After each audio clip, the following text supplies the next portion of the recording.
दोस्तों, जहां पूरी की पूरी मोदी की ट्रिपल इंजन सरकार फेल कर गई, जहां देश की राजधानी दिल्ली में 1 घंटे तक हालात बेकाबू रहे, रेलवे स्टेशन में भगदड़ मचती रही, 18 लोगों की जान चली गई, पूरी की पूरी व्यवस्था चौपट रही, वहां देश के वो कोली खड़े हुए जिन्होंने अपने हाथों से उठा उठाकर लोगों की लाशें एम्बुलेंस में डाली है। दोस्तों, नई दिल्ली रेलवे स्टेशन में महाकुंभ की ट्रेनों का इंतजार करते हुए जो भगदड़ मची, अब उसकी जो परतें खुल रही हैं वो इस सरकार के मुंह पर तमाचा है। तमाचा शब्द मैं इसलिए इस्तेमाल कर रही हूं दोस्तों, क्योंकि दिल्ली को लेकर अब मोदी और उनकी पूरी की पूरी टीम कोई हीला हवाली नहीं कर सकती।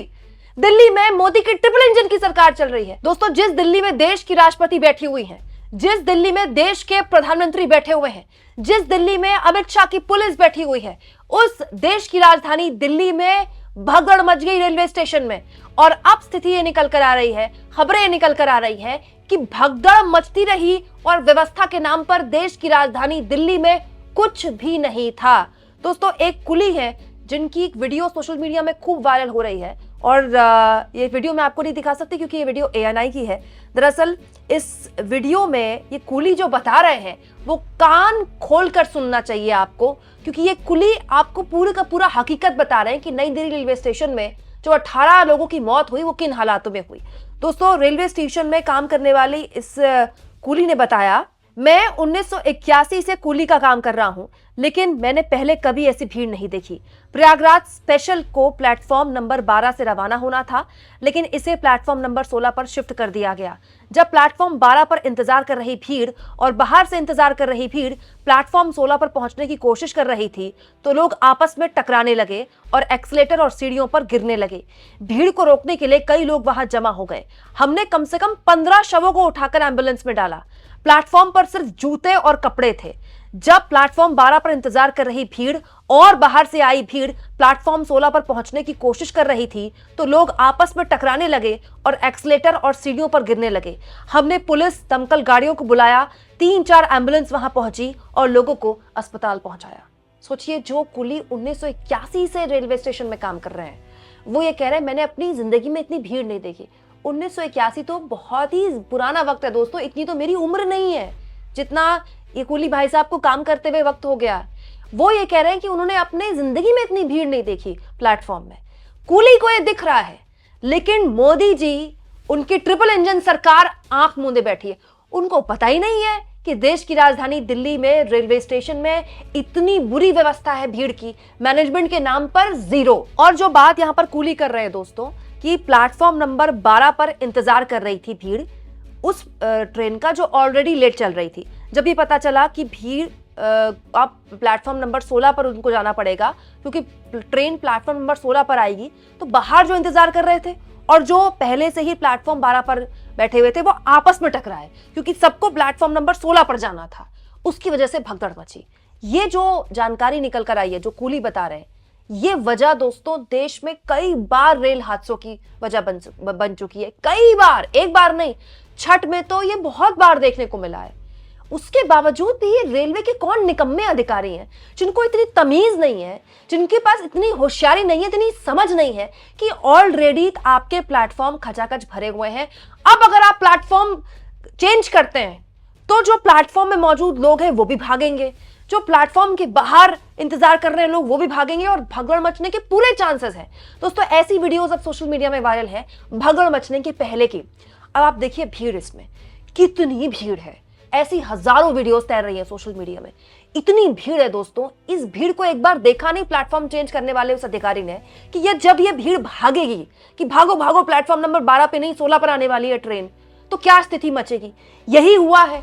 और कुली ये कह रहे हैं कि उन्होंने मिलकर, कुली जितने भी वहां पर मौजूद थे, उन्होंने एक तरह से ह्यूमन चेन बनाई, भीड़ को आने से रोका ताकि लाशों को और जो लोग घायल थे उनको उठा उठाकर एम्बुलेंस में रखा जाए।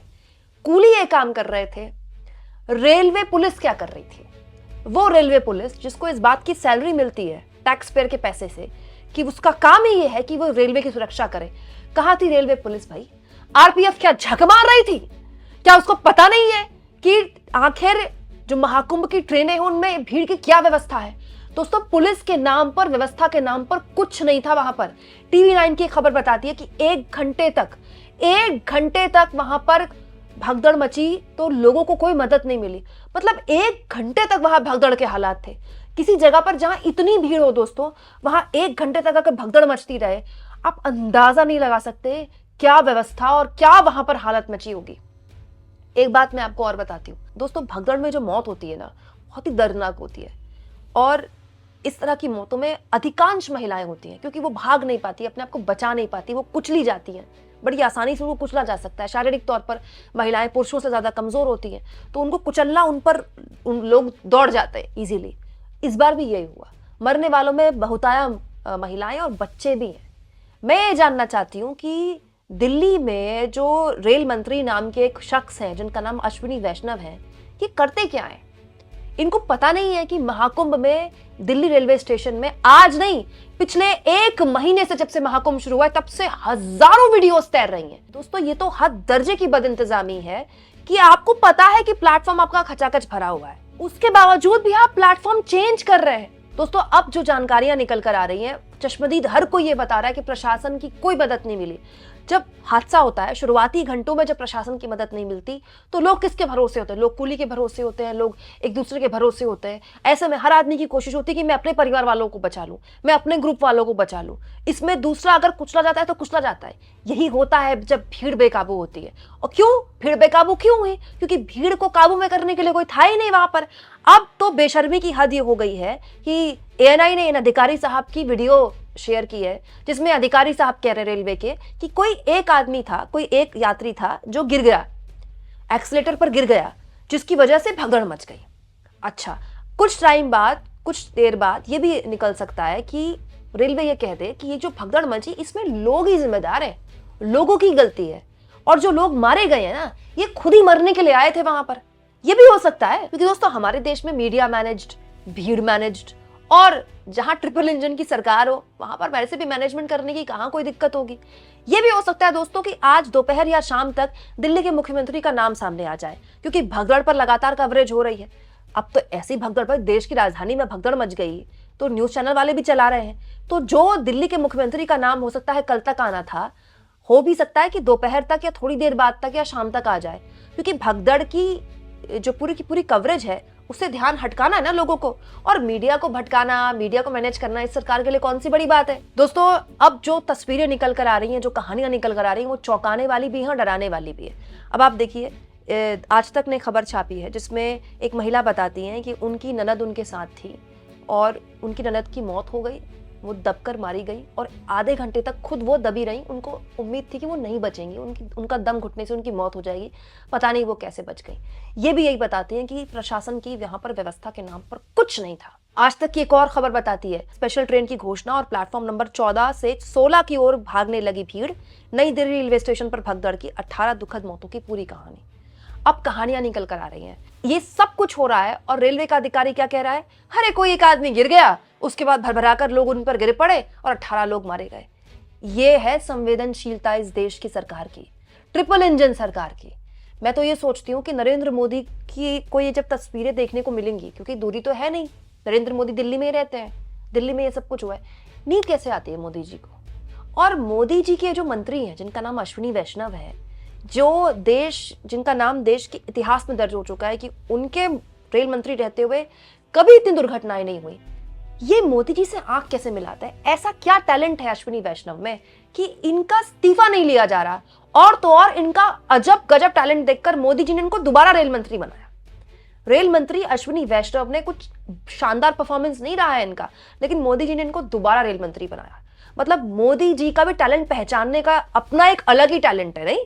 ये मोदी जी में ही है टैलेंट। दोस्तों, रेलवे की जो अव्यवस्था का आलम हाल के सालों में दिखा है ना, और जिस लेवल पर इस सरकार ने रेलवे को इग्नोर किया है, वाकई में आज से पहले कभी नहीं हुआ। पहले रेल का एक बजट आता था तो पता चलता था कि रेल बजट में क्या कुछ किया जा रहा है। बाद में कहा गया इस सरकार के आते ही कि रेल बजट के नाम पर बहुत पॉलिटिक्स होती है, तो रेल बजट आना ही बंद कर दिया गया। वित्त मंत्री ही रेल बजट पेश करती थी जब वो आम बजट पेश करती थी। अब तो आम बजट का ही भाषण इतना छोटा होता है कि उसमें रेल बजट के बारे में कोई जानकारी नहीं होती। बाद में रेल मंत्री आते हैं, प्रेस कॉन्फ्रेंस करते हैं, खत्म हो जाता है।